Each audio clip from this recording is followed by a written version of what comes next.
बड़ा आनंद क्या परशुराम जी खड़े हैं। अब लोकेशन क्या है, जरा सिचुएशन पर ध्यान देना।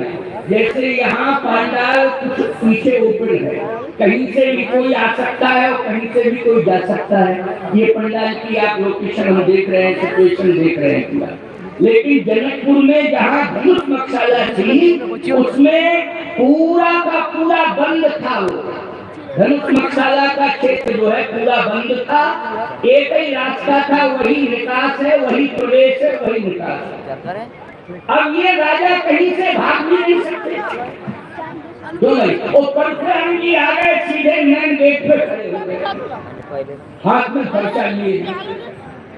अब राजा जाए तो कैसे गए? अभी आप सुन रहे थे, जनक जी ने पहले कह दिया था कि धनुष नहीं तोड़ पाए तो अपने अपने घर जाओ। बोलो कहा था कि नहीं कहा था?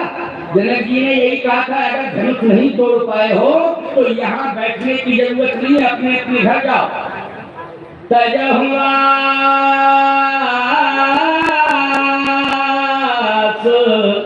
निज निज ग्रह जाहु, लिखा विधि वैदेही विवाह। जाओ, आशा छोड़ करके अपने अपने घर जाओ। विधाता ने मेरी बेटी वैदेही का विवाह तुम्हारे भाग्य में नहीं लिखा है, तुम्हारे भाग्य में नहीं लिखा है, इसलिए जाओ जाओ। एक राजा कहता है कि अगर जनक की बात मान के चले गए होते तो ये निश्चित रूप से मुसीबत नहीं आती जो अब आ गई, क्योंकि हम लोग बैठे रहे और परशुराम जी फंसा लेके आ गए हैं। अब पक्की बात है कोई बचेगा नहीं, सभी मरेंगे।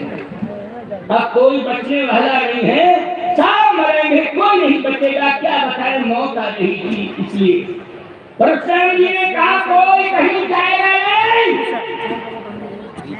सभी लाइन में खड़े हो गए। लेकिन उन राजाओं ने सोचा हो सकता प्रणाम करेंगे तो प्रणाम करने के बाद बाबा कहेंगे धीरे से निकल जा, क्योंकि प्रणाम करेंगे तो बाबा प्रसन्न होकर कहेंगे धीरे से निकल जा। तो उन राजाओं ने कहा कि अब एक ही चारा बचा है, प्रणाम करो। सब प्रणाम करो। तो पितु समेत कहीं कहीं निज नाम और लगे करण सब दंड प्रणाम। सभी जो है दंड प्रणाम मानी लकड़ी की तरह पड़े हैं। अब बाबा ने ये नहीं कहा परशुराम जी ने जाओ जाओ जाओ निकल जाओ। परशुराम जी ने कहा नाटक मत कर, खड़े हो जाओ, सही में खड़े हो जाओ। सब लाइन में खड़े हो गए। राजा सब खड़े हो गए, डटे हो जाते। परशुराम जी ने कहा एक बात बताओ, तुम सब इतनी बड़ी संख्या में यहाँ क्यों आए? पहले ये बताओ।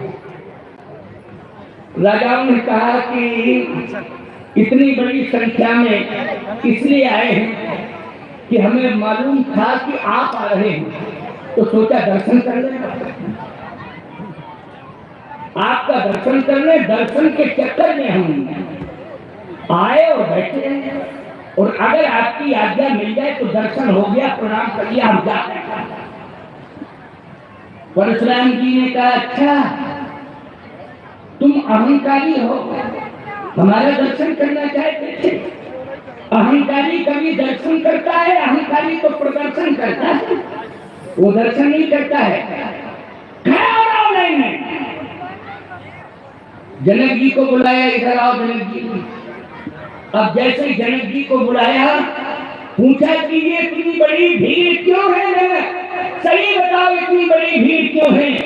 कहा महाराज बेटी का विवाह है और बेटी के विवाह में ये सब आए हैं। अब देखो जनक जी महाराज ने तो सत्य ही कहा है कि बेटी का विवाह है और बेटी के विवाह में ये सब आए हैं। परशुराम जी ने कहा कि बेटी के विवाह में आए तो सही बताना जनक, तुम्हारे रिश्तेदार हैं क्या, तुमने निमंत्रण दिया? जनक जी बोले किसी को निमंत्रण नहीं दिया। आए हैं सुन हम पंथाना। क्यों भाई? सुन सुन के आए थे, निमंत्रण तो कहीं गया नहीं था, निमंत्रण जनक जी महाराज ने भेजा नहीं था, लेकिन आए हैं सुन हम पंथाना, सुन के आए। परशुराम जी ने कहा अच्छा एक बात बताओ राजाओं, तुम लोगों की शादी हुई कि नहीं हुई? राजाओं ने कहा सबकी शादी हो गई। तो फिर यहाँ